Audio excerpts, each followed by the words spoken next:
भगवान कहते हैं कि कर्म करो, जैसा काम करोगे वैसे ही जो है वैसे ही मैं फल दूंगा। यदि आप रात दिन अगरबत्ती, दीपक, घंटी, शंख, चक्र, गदा कुछ भी घुमाते रहो, मैं आने वाला नहीं हूं भाई। मैं आने वाला नहीं हूं आपकी घंटी घुमाने में, मैं आने वाला नहीं हूं आपके शंख बजाने में, मैं आने वाला नहीं हूं आपकी अगरबत्ती डुलाने में। वो तो आप करो, उससे आपकी आत्मा शुद्ध होगी, शांति मिलेगी। परंतु मैं आऊंगा कैसे? मैं कर्म पर ही फल दूंगा आपको। जैसा आप कर्म करेंगे वैसे ही होगा। और हम लोग दान पुण्य की यहाँ बात आई है भगवान की, तो दान पुण्य के बारे में कैसा? भगवान की पूजा का आप लोग बैठ जाएं, और जिन्हें जाना हो तो इस साइड से धीरे से चले जाएं, बढ़िया। घर में काम भी होगा, जाना भी जरूरी है क्योंकि और भी कार्य होंगे। बोलिए राधा कृष्ण भगवान जय हो। गौ को भोजन खिलाते हैं जो हमारा जूठन बच जाए, बांट रख दो, बांट। कल भी यही चर्चा हुई थी। पहले हर घर में गाय के लिए रोटी निकलती थी, अब बांट निकलता है, जूठा कूठा बचा। भगवान की कथा सुनने के इच्छुक होते हैं, भगवान के लिए सामग्री गए, अपने लिए रेशम, कॉटन, बढ़िया शानदार रेशमी वस्त्र चाहिए, भगवान के लिए लट्ठा का ले आना। यह हमारी धर्मात्मा है। जो सुपारी हम कभी खा नहीं सकते, वो सड़ी सुपारी दुकान वाले भगवान की सुपारी पूजा की रखते।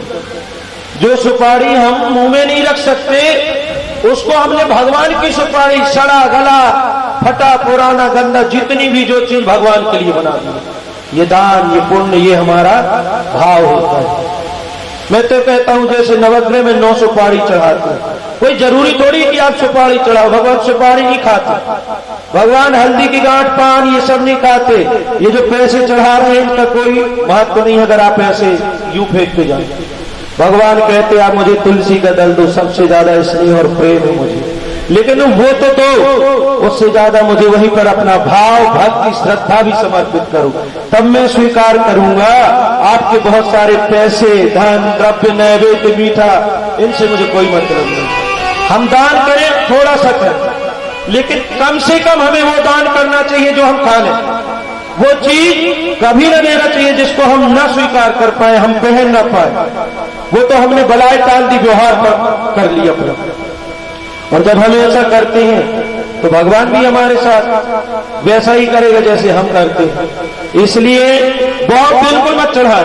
कोई जरूरी नहीं कि आप यहाँ देखो एक आसन बनी है, यहाँ मुझे 2-3 लोग बोल के गए यहाँ सुपारी चढ़ना चाहिए, 82 सुपारी चढ़ना चाहिए, 82 देव रहते हैं, 82 सिक्के हो, 64 जेगनी में 64 सुपारी हो, 64 सिक्के हो, नवग्रह में 9 सिक्के हो, 9 ये हो।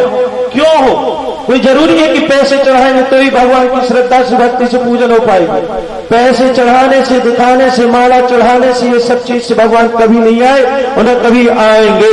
भगवान को आप तुलसी पत्ती चढ़ाओ ना, और जो कोई आपसे कहे तो ठीक है, लेकिन यदि आपके पास सामर्थ्यता है, यदि आपके पास धन द्रव्य है और आप अगर अच्छे से करते हैं तो आप करते। यदि आपके पास है तो, जैसे हमें लगता है कि बढ़िया खाना मिला, कुछ अचार भी मिल जाए, चटनी भी मिल जाए, खिली नहीं रहा, तो जब अगर आपके पास है आप नहीं देंगे तो दिक्कत, और यदि नहीं है तो बिल्कुल मत दो, आप भाव अर्पित करिए। ये होता है दान करने का, ये होता है पुण्य करने का।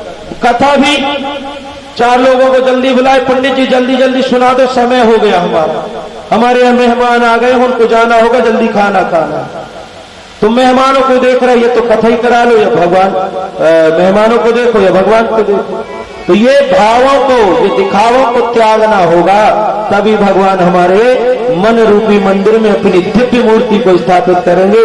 अन्यथा आप दिखाते रहो, वो देखते रहे जय श्री राम दूर दूर से। तो हमारे राजा नग जो है भगवान से निवेदन करते हैं कि प्रभु मैंने कभी दिखाया नहीं, आज बता इसलिए रहो। और अगर आप सही काम करते हो तो बताना भी बिल्कुल गलत नहीं। कई लोग कहते हैं ना कि दान दे दिए तो बताना चाहिए, ताकि दूसरे लोग अगर गलत करते हैं तो वहां शिक्षा ले, भैया मैं तो ऐसा नहीं किया था, मैं भी ऐसा करूँ। बढ़ चढ़ के मत बताओ, घमंड से मत बताओ, सरलता से बताओ, ताकि अगर कहीं कोई कमी है, दिक्कत है, तो उसकी पूर्ति वहां हो। ये भाव दिखाने का नहीं, केवल समझाने का भाव, ऐसा हमारा भाव हो।